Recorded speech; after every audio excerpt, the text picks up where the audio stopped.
The International is coming. The world's best Dota 2 teams fighting for their chance to be forever remembered as the greatest players of all time. Each team and player bringing with them a unique story to share. This is the International Lowdown, and this is the story of Team Fnatic. The last laugh. People love to poke fun at pro players and pro teams because they're really living the dream. It's not hard to get a little bit jealous. And more often than not, that jealousy manifests itself as mocking their every tiny mistake. But you, the pro player, get the last laugh when you're one of the best teams in the world. Such is the story of Team Fnatic, an organization that has taken many risks in the past, investing in up-and-coming Dota 2 players. And while the squads were famously a little shaky when they were starting out, they did end up bringing some of the most incredible results we've seen in Dota, like their 2012-2014 squad with No Tail and Fly, who made Fnatic a household name in the Dota scene. Next up, they would invest in Mushi, which was a big leap at the time, as the organization was European and Mushi was famous for building Southeast Asian squads. Mushi would build squads in Fnatic from 2015 till 2017 with some amazing results, taking them all the way to TI6, where they placed in the top 4. Mushi, however, eventually chose to leave Fnatic, and it would be an end of quite an era. Despite an attempt to put the likable and talented DJ as the captain of their team for TI7, the team saw their worst performance to date, placing 18th and not even reaching the main event. Fnatic had done nothing but take risks so far, and this would be their first big loss. So Fnatic did what many believed to be the riskiest thing an organization could possibly do at the time. They gave the reins to Eternal Envy. EE is a man of Dota legend. Envy appeared on a forum one day and made a seemingly insane announcement.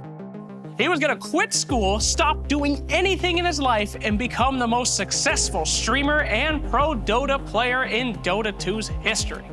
The response was, about what you would expect. A few people begging him not to do it, telling him he was making a terrible mistake, but the majority of people just making fun of him and telling him he was out of his mind. EE, however, is a man that always believes in himself, even when nobody else will. Eventually, he formed No Tidehunter, a squad that would later become the world-famous Alliance. It was on that squad that he broke records, and it became a household name in Dota 2, the first public underdog that became a true Tier 1 pro. Despite being kicked from the team he created, Envy never gave up, and he continued to fight for his entire career. When no teams would hire him on, he made his own team once again, calling it Team NP, and going on to see some marginal successes. Fans like to play a game called 50-50 EE. The game is pretty simple. In any situation, Eternal Envy could pull off one of the greatest moves in Dota 2 history, or he could fall flat on his face.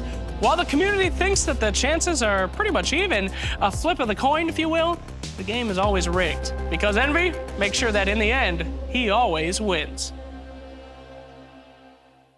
Eternal Envy's partner in crime is Pylai Dai, a Swede with looks and skill that have been known to kill. The duo have been teammates multiple times before, and although Eternal Envy would kick Pylai Dai from Cloud9 back in 2015, the pair were reunited once again on Team Secret a year later, going on to win the Shanghai Major, the biggest win of both of their careers. A friendship that was forged in flames, the pair are now rather inseparable, and EE went as far to say that Pi is the best player in the world. Pi has spent years mastering the mythical Position 6 support, a position where he voluntarily starves himself of any farm but can still deliver the world's biggest plays, a position PPD is still trying to replicate to this very day. Pi has been by EE's side throughout his entire career, and he's always been a friend to the end, a perfect foil for Envy's insanity. Universe is considered the best player in the world by the majority of pro players. 23 event first place victories under his belt, one of the last players who has never missed an international. as long as you count his sub-role for OK Nirvana at TI1. Universe has a history of wins and excellence few can ever hope to even come close to matching. And because he's still winning to this very day, it doesn't look like anybody's going to be taking over his records for winning anytime soon. One of the founding members of Evil Genius's most famous iterations, Universe is known as the best offlaner of all time. The Purple Punisher. He is historically famous for his Darkseer and Faceless Void plays, practically writing the book on how to play the heroes both in the offlane and pretty much in general. A player with so much skill, so much pedigree, you would think that by now he'd be satisfied. But you'd be wrong. He has left extremely successful teams in the past for opportunities where he could learn and grow. Like the time he left EG to go join Team Secret, and like the current period where he has joined Fnatic to learn some new skills in a new part of the world. Universe's long list of achievements and plays are pretty hard for me to sum up, but when every single captain that you talk to in Dota 2 says that they would kill to have Universe on their team, you know that kid is hot stuff. His time on Fnatic has been no different. Abed's infatuation with Dota started when he was only 7 years old, and even as a young child, he knew that being a pro was what he wanted to do with his life. At just age 13, he was making waves in the Southeast Asian leaderboards with his signature Invoker and his incredible Meepo.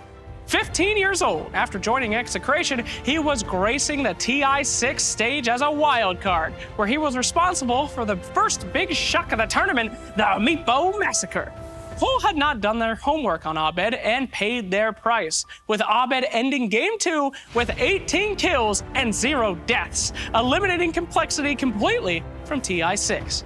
But Abed was no one-hit wonder, and by the end of 2016, he was making headlines once again, moving from his home in the Philippines to North America to play for Team Onyx.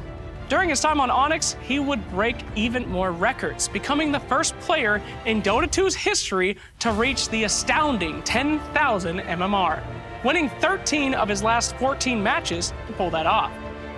Onyx picked up sponsorship by Digital Chaos, and Abed made it to TI7's main event. After TI7, the future of DC looked a little bit shaky. In November of 2017, after becoming a free agent, he answered Eternal Envy's call. Heading to his third TI in a row, he's not even 18 years old. Abed is one exceptional talent we'll be watching at TI. Now, while Abed is considered the Philippines' most explosive player, DJ, his teammate on Fnatic, was the first Filipino superstar. And much like Abed, he had to make a few bold moves to kickstart that career. In the early days of Dota 2, South Korea launched their own domestic league called the Nexon League, and DJ saw his way to get into the pro scene.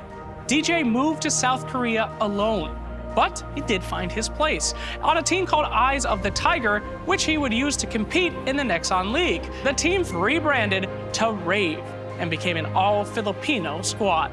By 2015, Rave had made history with their crazy run in the first Dota Asia Championships, finishing top 6 ahead of Chinese giants like Newbie.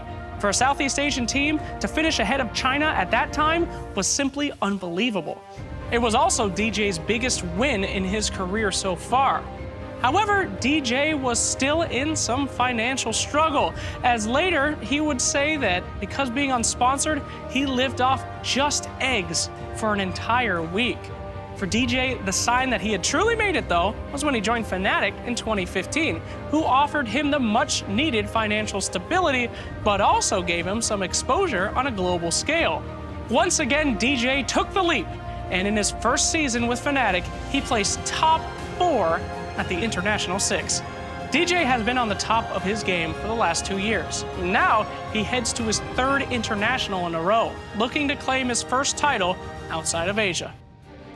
And thus is the story of Team Fnatic, a team that takes risks. Some of those pay off, some of them don't. People have mocked Fnatic this season, believing that the team has no chance for success. After all, they did attend 3 DPC events after forming, including 2 majors, and they lost every single game, 6 of their matches at those events, finishing rock bottom in all 3. But despite all of that, the team has come together in the end. They've laughed at EE, they've laughed at Fnatic, and they all thought that this team could never succeed. But here we are, at the biggest tournament in history, with Fnatic right where they belong. Once again, they are showing the world that they are the best players in the game, and the best the game has to offer. Fnatic, they're ready for their last laugh at this year's International 8.